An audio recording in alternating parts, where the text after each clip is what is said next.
Hey guys, we are at a Comfort Inn in Asheville, North Carolina.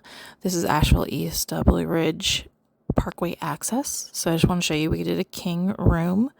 Pretty standard. That's a closet here, which there was good space to hang up stuff. We just did overnight stay, so we didn't actually put anything in there.